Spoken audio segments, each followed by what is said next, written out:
Strap on your tanks and dive right in. Underwater Videographer is live right now. From this moment on, you will now be known as Sharkbait. Equalize your ears and grab your dive bag to start collecting some tips, tricks, product announcements, and information for every hobby and professional diver interested in knowing what it takes to capture the clearest footage. Sharkbait! Ooh-ha-ha. Welcome, brother Sharkbait. Get ready to explore the depths with the Underwater Videographer Podcast. Sharkbait! Ooh-ha-ha. Enough of the sharkbait. Sharkbait! Ooh! I'm Marshall Karp, and with me today is Becky Kagan. Becky is an award-winning photojournalist for major news networks including Fox and CBS. Becky looks forward to the challenges of shooting on the run during hurricanes or fires. She shoots all high-definition video using top-of-the-line professional equipment. Becky's photographs have been published in dive magazines, on calendars, and online diving websites. As a videographer for the TV series Quest for Sunken Warships, airing on the Military Channel, she has used her photographic and video skills both above and below the water. And we're going to find out more about her. How you doing today, Becky? Great. Thanks for having me. Oh, it's a pleasure to have you, and I've been looking forward to this here. I've seen your website, and you do wonderful work there, and I think it's going to be very educational for our listeners, too. So why don't we start off here? Why don't you give us a little bit about your background there, Becky?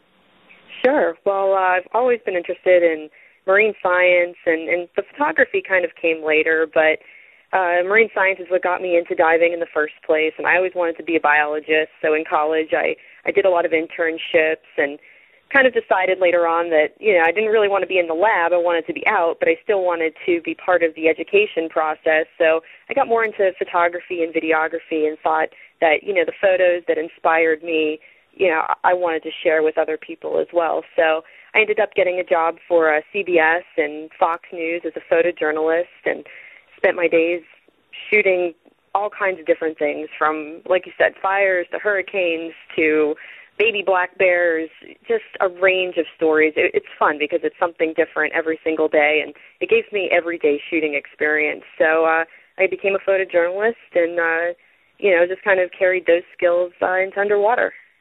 Yeah, let's talk about your diving background now. Tell us about that. Sure. Well, I started diving at 12 and loved it. My parents introduced me to diving. Neither one dived, but they had me do some resort courses. So I just fell in love with it first thing. And I was sitting in my open water class and looking at the instructor going, I want to be that person. And eventually I did. Through high school, I worked in a dive shop and just kept taking classes and kind of dabbled with photography here and there. But it wasn't until actually I got into cave diving when I was 17 or 18 that I really started picking up the camera because everyone kept asking me, oh, what do these caves look like, or are they scary? And I was like, no, they're beautiful. And so, I started taking more photos and really expanding my knowledge there just to be able to share with my friends and family just how beautiful some of these places could be. The people that didn't dive, I just wanted to show them what I was experiencing. So became an instructor when I was 18 and just always, I taught through college and just kind of carried my education along the way. And I love technical diving, and last year I took a rebreather course to expand and, again, help with my videography skills because now by being on a rebreather, I can spend so much more time. I'm able to get closer to all kinds of marine life with no bubbles. It doesn't scare anything away, and everything just comes, so much closer. And it's just an amazing experience. So, it's something I'm always learning and always looking for the next tool and next thing to help. I'm very passionate about your diving there. That's good to hear. Well, why don't you tell us about Liquid Productions? Well, Liquid Productions is our company. We specialize in high-definition video and digital still photography in challenging environments like caves and deep wrecks and marine life. We started last year, so we're a new company, but we're doing really well. We're moving along. We've got some exciting projects. We just released a new cave diving DVD called The Mill Pond Experience this past December, and the Mill Pond experience, we shot it in Marianna, Florida, which is near Tallahassee, and there are some absolutely beautiful caves in that area, and it's not a real, popular place, so that's why we decided to focus our work on that area. The caves that we show in the video are Jackson Blue, Hole in the Wall, and Twin Cave, and these are just so much different than any other place that I've been to in Florida because it's just this beautiful white limestone and clear water. They've got fossils everywhere and salamanders and, all kinds of aquatic life. So it's a really, really beautiful place. So we spent a week up there shooting. We had 2 high-definition cameras, so we got all kinds of different angles and spent hours in the cave. Too. I'm sorry, the underwater scooters, too.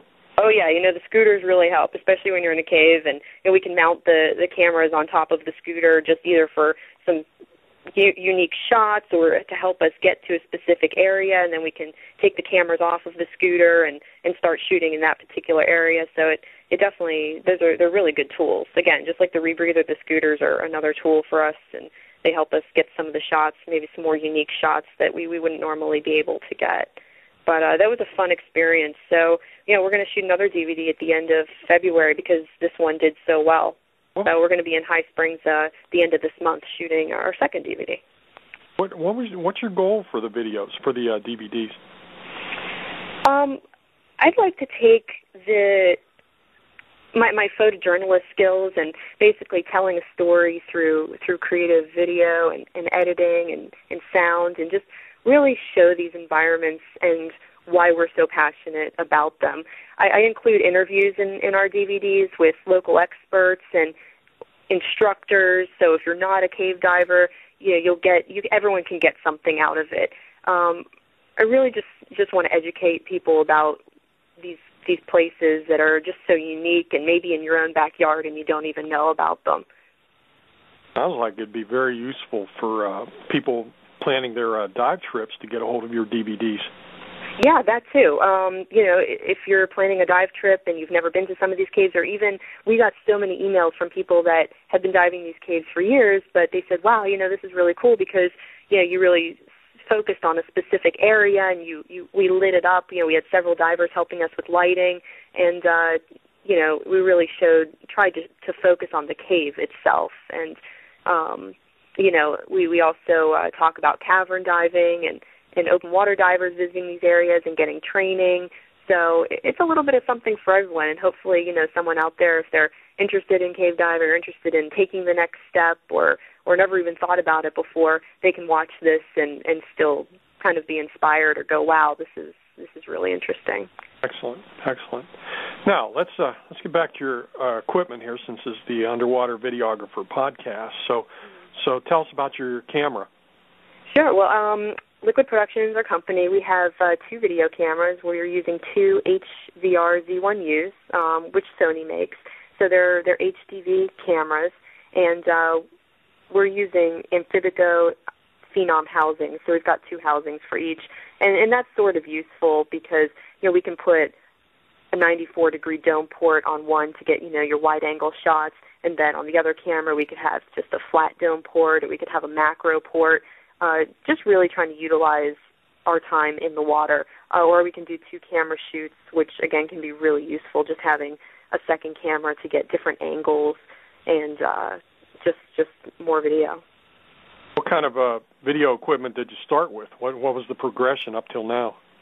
I was pretty lucky. I started actually just using some friends' cameras here and there and using like Canon GL1s and Canon XL1s in Gates housings, and then progressed up to here.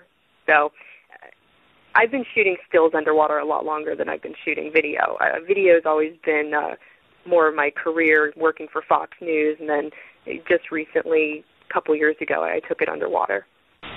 What about your topside editing software?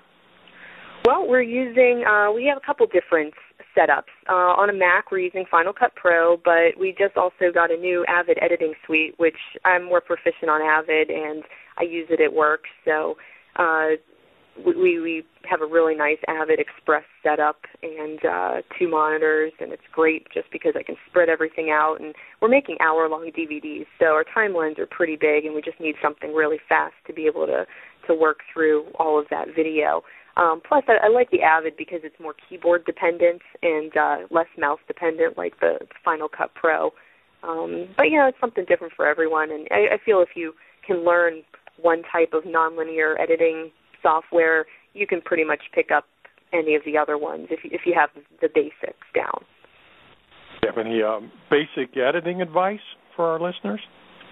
Yeah, I think editing is very important, and if you learn to edit first before you even pick up a video camera and get in the water, I feel that's going to help you with your editing or your shooting skills, because you go out and you shoot and you come back into editing and then you go, oh, I wish I had this shot, or I wish I got another shot of blank.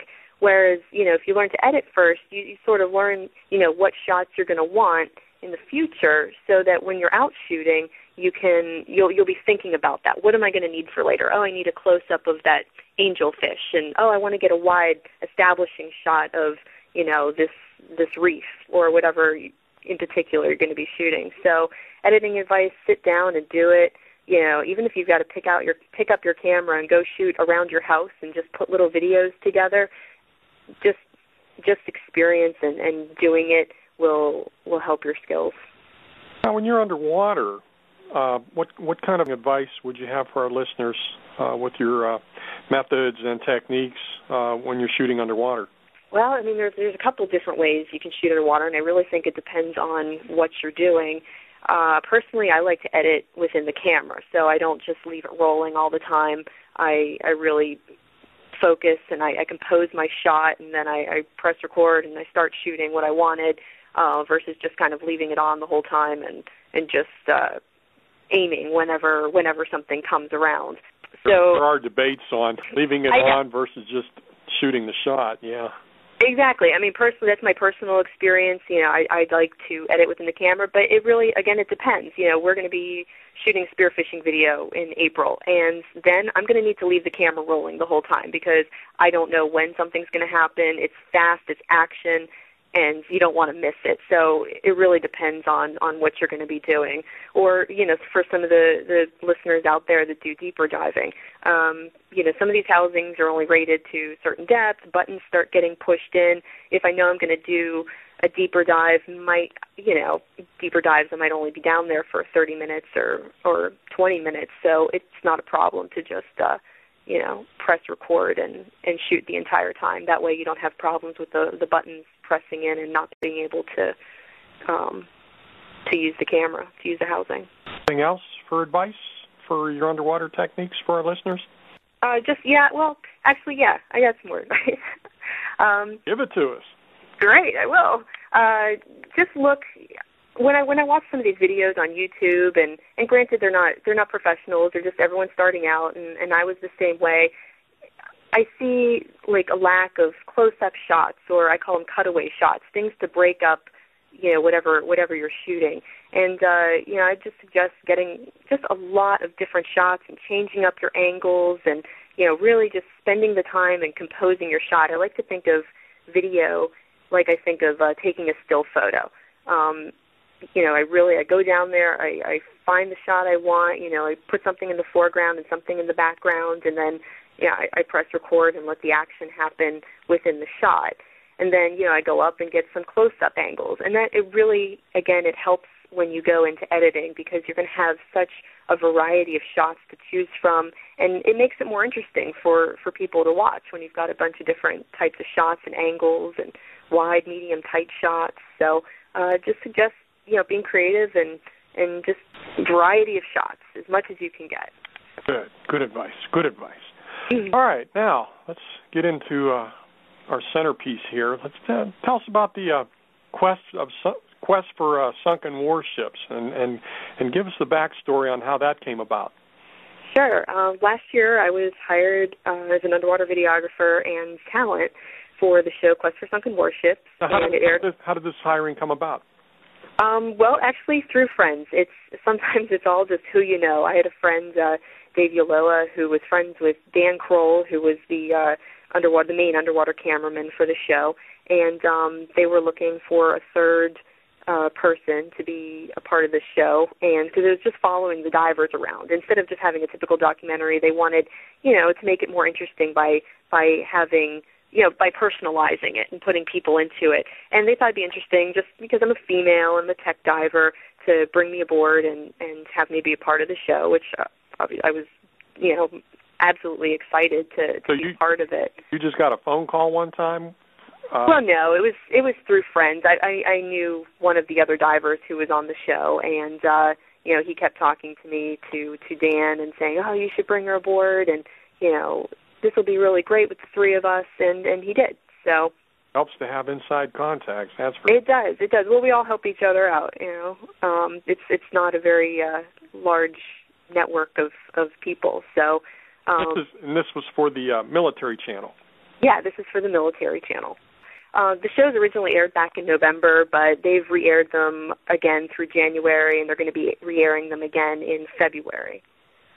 Good. Hope we can all watch that. So tell us about the planning process. How did you have any tell us about the meetings and how they were, what they wanted, and how you were going to go about doing this? Well, I wasn't really a part of the meetings because I was brought on so late. Honestly, I was brought on maybe 2 months before we left for our first shoot, and it was really sudden. They had pretty much just waited for the okay from Discovery and the military channel, and 2 weeks before we left for Truck Lagoon is when I got the call that said, "Hey, we're doing this. We're going to go." So I wasn't part of the meeting process in any aspect. Okay. All right. Well, tell us about the first shoot there. What was that like?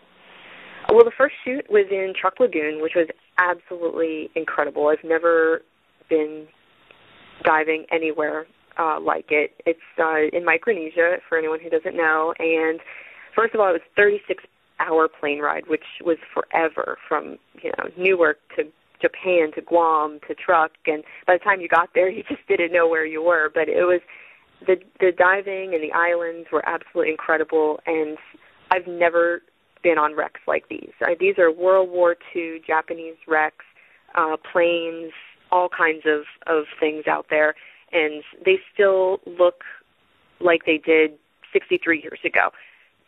They sunk in a shallow lagoon, kind of similar to Pearl Harbor, and they sunk with everything on board. So you'll drop into some of these wrecks that are have all these cargo holds, and in the first cargo hold it will be nothing but sake and wine bottles. In the next cargo hold, you'll see Japanese Zero planes, and in the next one, there's trucks just parked there, like you could just stick a key in them and drive them away.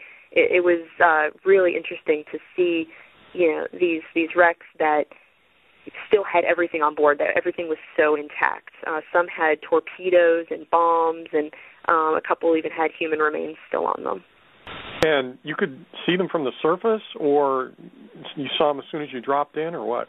You could. This is a very shallow lagoon out there. The depths that we were diving, you could see the tops of the wrecks from 15 feet under the surface. And, our deepest dive was in around 200 feet, but we averaged around, 120 to 130, somewhere in there on some of these wrecks. And Becky, how long did the shoots last?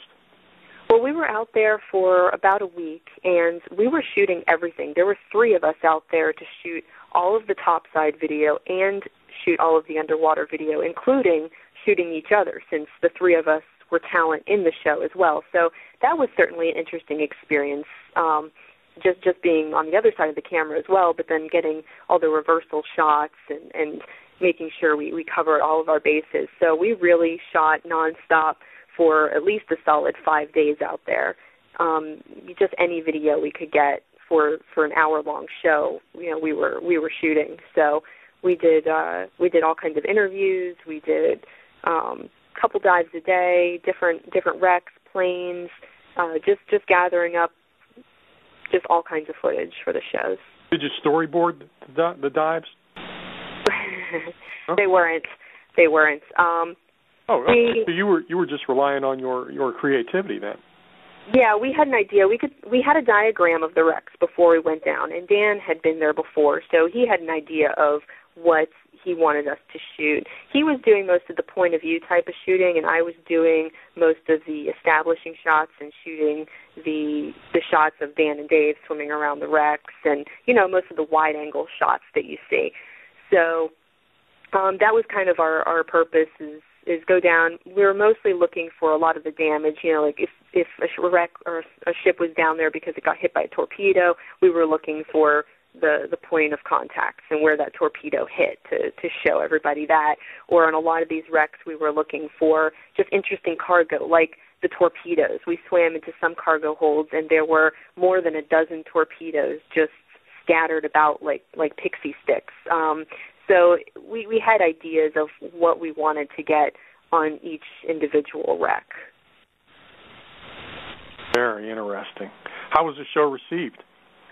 It was received really well. We did a bit of advertising for it, and I just think any time you see a show on a place like Truck Lagoon, it just draws fascination, just because of the history and everything that's still intact there.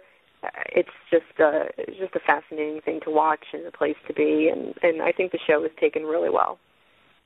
And there's DVDs of the show out there? There aren't DVDs of the show, so that's why you've got to catch them or TiVo them when they're on TV. Okay. All right. Well, let's come back to the United States here in present day. What other projects are you working on these days? Boy, I got a lot of different things in the project departments. Again, we're shooting another DVD down in Florida at the end of February, so we're hoping to be down there for about a week and finish up that. And then if anyone's interested in being part of a production, we are running a trip out to the Dry Tortugas in April. And the Dry Tortugas are just a beautiful set of islands. They're about 70 miles west of Key West in Florida. And I've done several trips out with these guys on the Ultimate Getaway liveaboard. And just a fun boat to be on. We dive 5 times a day, shoot plenty of video. We'll be doing a spearfishing video, out there. So we thought a spearfishing trip aboard a liveaboard would probably be the best way to get the most amount of video possible that we would need for an hour-long DVD. So if anyone's interested in shooting and or spearfishing, for that matter, if they want to be a model for us, then might be a fun trip. It's not very expensive. It's $750, and we even do a World War II wreck at the end of the trip on the Baja California. So if there's any World War II wreck enthusiasts, that's a really fun, interesting dive to do as well. So would be, yeah. Yeah. What else are you working on? We are also, I'm proud to say that our Mill Pond Experience DVD is going to be presented at the National Speleological Society Cave Diving Sections Conference at the end of May. We were asked to present it there, and we're really proud and honored and excited to be able to be a part of that. And we're always working on something. We're giving free photography seminars at dive shops around in our area. There's just always all kinds of new projects. I'm heading out to Lake Mead at the end of the week to do a shoot with the National Park Service on a B-29 bomber. We're going to be shooting 3D video, which I'm really excited about because, honestly, I knew nothing about 3D video, and I can't wait to learn just a new technology and, always learning. That's the thing, just always out there and always trying to learn something new and have that kind of experience. Now, this National Park Service video, where's that going to end up? That's going to be, we're just documenting it for them. It's not going to be on broadcast TV. I know, but the National Park Service might use it for something. So if you're out there visiting Lake Mead, you might see some of the video out there. They'll use it for educational purposes. And how do our listeners get a hold of you? Why don't you give your website address? Sure. Well, if they want to check out more about Liquid Productions or me, they can visit www.liquidproductionsllc.com. Okay. I hope they will. Well, this has been very interesting, Becky, and thank you for your time. Do you have any parting advice for our listeners? No, just get out there, with your cameras and just practice all the time. That's what news has taught me just by shooting every single day. get out there, whether you're on land or underwater, and just use your equipment and get familiar with it and have fun and be creative and try different shots.